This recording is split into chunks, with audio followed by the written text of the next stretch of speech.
नमस्कार। संतोष की रिपोर्ट में आप सबों का स्वागत है। और आज हम संतोष की रिपोर्ट में बात बिहार के उस राजनीतिक घटनाक्रम की कर रहे हैं जिस घटनाक्रम के बाद सरेआम ये चर्चा होनी शुरू हो गई है। क्या आज भी मोदी और शाह बिहार को समझ नहीं पाए हैं? ये मैं नहीं कह रहा हूं। कल से मंत्रिमंडल विस्तार के बाद बिहार को जानने समझने वाले विश्लेषकों के साथ साथ गांव के चौपाटी पर भी, गांव के मुखिया से भी जब हमारी बात हुई तो सबों का यही कहना था कि लगता है अभी भी मोदी और शाह बिहार को समझ नहीं पाए। उनके बात में दम है, इसलिए हम इस पर चर्चा करने जा रहे हैं। देखिए, 1925 में संघ की स्थापना हुई, लगभग 30 में संघ बिहार आ गया। लगभग 95 बरस बाकी हिंदी पट्टी राज्यों की तरह बिहार में भी संघ अपनी पूरी ताकत लगाई कि हम अपने उस प्रयोगशाला को, उस विचार को, लैबोरेटरी को, उस विचार को बिहार में भी फैला सके। लेकिन 95 बरस बाद भी आज संघ की स्थिति, कह सकते हैं कि अगर बिहार की अगर हम बात करें तो सबसे बुरी स्थिति में है संघ। आज भी संघ मजबूती के साथ नहीं कह सकती है कि हम बिहार में बीजेपी को जिताने में अगर मन बना ले तो हम रिजल्ट पलट सकते हैं। सारे प्रयोग, संघ के भी सारे प्रयोग फेल हो चुके हैं। संघ के जो अपने कह सकते हैं कि जो संरचना है, उस संरचना में भी काफ़ी बदलाव किया गया संघ के द्वारा, लेकिन वो भी सफल नहीं हुआ। चाहे वो उनका जितनी भी अनुसांगिक संगठन है, सारे संगठन में सोशल इंजीनियरिंग की कोशिश हुई। गोविंदाचार्य के समय से याद करिए, सोशल इंजीनियरिंग का वो दौर बिहार में संघ में और बीजेपी में भी शुरू हुआ गोविंदाचार्य के दौर से, लेकिन सफलता नहीं मिली। मोदी जैसे विराट मानव के आने के बावजूद भी बिहार ही एक ऐसा स्टेट है हिंदी पट्टी में जहां आज भी बीजेपी की सरकार नहीं है। और 2014 से जब मोदी और शाह के हाथों में कमान आया, बीजेपी का, पार्टी का, संगठन का, संघ तक का भी कह सकते हैं कि जब कमान इन दोनों के हाथों में आया, तब से लगातार बिहार में प्रयोग कर रही है। जितने प्रदेश अध्यक्ष बदले गए हैं बिहार में, हमें नहीं लगता कि किसी दूसरे राज्य में इतने प्रदेश अध्यक्ष बदले गए होंगे। संगठन को जातीय धार देने के लिए हर जिला, हर प्रखंड को 2 संगठन भागों में बांट दिया गया। एक में पिछड़ा, एक में दलित, एक में सवर्ण। इस तरीके से जिला अध्यक्ष भी 2-2 संगठन के तौर पर हर जिला को बांट दिया 2 में, अनुमंडल को भी बांट दिया, प्रखंड को भी बांट दिया। मतलब जितने पद हो सकते हैं उन पदों का मतलब दायरा बढ़ाकर सोशल इंजीनियरिंग की कोशिश की गई है। संघ भी और बीजेपी भी सोशल इंजीनियरिंग कर रहे हैं कि ज़्यादा से ज़्यादा अति पिछड़ों को जिला अध्यक्ष बना दो, एक ही जिला में 2-2 अध्यक्ष बना दो, कम्बिनेशन बनाए रखना है। हर प्रखंड में विधानसभा वाइज भी यही स्थिति है कि 2-2 बना दो, हर वर्ग के लोगों को उसमें शामिल करो। बूथ स्तर पर जो कमेटी बनाई गई है, वो कमेटी भी अब 2-2 भागों में बांट दिया गया है। एक में अलग तरीके का कमेटी, एक में अलग तरीके का कमेटी, ताकि ज़्यादा से ज़्यादा लोगों को हम जोड़ सकें। लेकिन आज भी बिहार में पिछड़ों और दलित, अति पिछड़ों और महादलित के बीच बीजेपी उस तरीके की पैठ नहीं जमा पाई है जिसके सहारे वो बिहार में अकेले मुख्यमंत्री बनने का सपना देख ले। तमाम तरह के सर्वे रिपोर्ट को भी देख लीजिए, तमाम तरह के सर्वे रिपोर्ट को। 2024 के लोकसभा चुनाव में तो किसी ने सोचा भी नहीं था कि भाई नीतीश को क्यों मोदी स्वीकार किए हैं। और सोच लीजिए कि अगर नीतीश कुमार मोदी के साथ नहीं होते और लालू, नीतीश और कांग्रेस सारे लोग चुनाव लड़ते तो पटना साहिब सीट भी ये निकाल पाते। जिस तरीके से जीते हैं वो, कहाँ 3 लाख 4 लाख से जीतते थे, 1 लाख 1.5 लाख में सिमट गए। आप सोच लीजिए कि यहाँ किस तरीके की ध्रुवीकरण चलता है।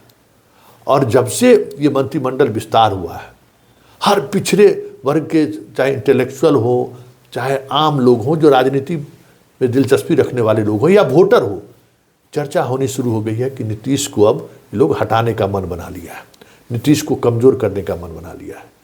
और ये बात नीतीश के लिए कह सकते हैं कि एकदम लक्ष्मण बूटी वाला काम कर रहा है। अंतिम समय में मतलब एकदम मृत्यु शैया पर है और उसको लक्ष्मण बूटी देने का काम बीजेपी कर रही है, ऐसी चर्चा होनी शुरू हो गई है। और निशांत के लाने के पीछे, या निशांत की जो चर्चा, कल भी एक इंटरव्यू उसने दिया है शाम में, उसके पीछे भी अब यही है कि पूरा पिछड़ा तबका अब इस और बढ़ चला है कि नहीं, किसी भी परिस्थिति में अब नए नेतृत्व के साथ हम लोगों को खड़े रहना है, क्योंकि बीजेपी के साथ वो आज भी अपने आप को आइडेंटिफाई नहीं कर पा रहा है। आप दिलीप जायसवाल को अब प्रदेश अध्यक्ष बना दिए, लेकिन उस दिलीप जायसवाल की वो ताकत नहीं है कि अन्य लोगों को वो अपने साथ जोड़ पाए। सम्राट चौधरी कुशवाहा से आगे नहीं बढ़ा पाए पार्टी का, लेकिन लोकसभा चुनाव में कुशवाहा का भी वोट नहीं दिलवाए। संजय जायसवाल के साथ भी यही हुआ, नित्यानंद राय के साथ भी यही हुआ, मंगल पांडे के साथ भी। जितने प्रदेश अध्यक्ष हुए आप पलट कर रख लीजिए, अपने साथ किसी दूसरी जाति को जोड़ने में वो सफल नहीं रहे। मंत्रिमंडल विस्तार में भी इस बात का ख्याल नहीं रखा है, सिर्फ रिप्रेजेंटेशन दिया गया। राजपूत जाति का ये, भूमियार जाति का ये, तेली जाति का ये, बनिया जाति का ये, कुशवाहा जाति का ये रिप्रेजेंटेशन दिया गया। उस जाति के जो मजबूत लीडर हैं, अब जैसे मान लीजिए कि राजू सिंह और श्रेयसी सिंह, दोनों में फ़र्क है। राजू सिंह मुजफ्फरपुर के साहेबगंज और वैशाली के कुछ हिस्सों को छोड़ दे और मोतिहारी के कुछ हिस्सों को छोड़ दे जहाँ उनका व्यक्तिगत प्रभाव है, उससे जो वो वोट ले आए। लेकिन जो वोट श्रेयसी सिंह पूरे बिहार में राजपूत को गोलबंद कर सकती है, राजू सिंह नहीं कर सकते। उसी तरीके से जीवेश ठाकुर मुजफ्फरपुर में भूमियार, दरभंगा में भूमियार की आबादी ही नहीं है, वहाँ वो जीत कर आए हैं। वहाँ भाई अगर कोई बेगूसराय के भूमियार को अगर आप मंत्री बनाते तो उसका प्रभाव, जब कई नेता ऐसे हैं जिसको आप मंत्री बनाएंगे भूमियार में भी, तो वो भूमियार के वोट को आज भी सीपी ठाकुर को क्यों ले जाना पड़ रहा है? जहाँ कहीं भी वैसा वोट भूमियार के वोट की जरूरत पड़ती है तो सीपी ठाकुर को क्यों ले जा रहे हैं ये लोग? अब इस उम्र में भी सीपी ठाकुर की जरूरत पड़ रही है, इसलिए कि जो जाति के, जो आप बताइए ना, आप जो बिहार शरीफ के विधायक को बनाए हैं, वो कुशवाहा जो है सो नालंदा से बाहर किस कुशवाहा को लेकर वो काम किए हैं? कौन कुशवाहा उसको जानता है? आप उसको मंत्री हैं। तो ये सारा गेम इस तरीके से अगर आप काम के रिप्रेजेंटेशन दीजिएगा, लेकिन जो मजबूत लोग हैं उनको आप मंगल पांडे हो चाहे नीतीश मिश्रा हो, दोनों में फ़र्क है। अगर मंगल पांडे की तरह नीतीश मिश्रा को फ्री हैंड दे दिया जाए तो ब्राह्मण का वोट ही नहीं बढ़ेगा, ब्राह्मण के साथ साथ कुछ और वोट को वो जोड़ सकते हैं, लेकिन नहीं, मतलब जनाधार वाले लोगों के साथ खड़ा नहीं रहना है। ये प्रवृत्ति भी है बीजेपी का, वो आज भी बना हुआ है। और दूसरी ओर नीतीश को छांट काट भी कर रहे हैं। तो भाई कौन सा वोट लेके आप चुनाव लड़ने के लिए जाइएगा?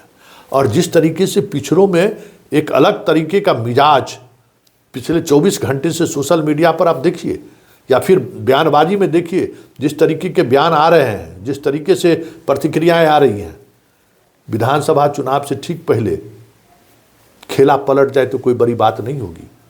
क्योंकि लालू यादव भी ये समझ रहे हैं कि नीतीश गए तो मैं भी गया।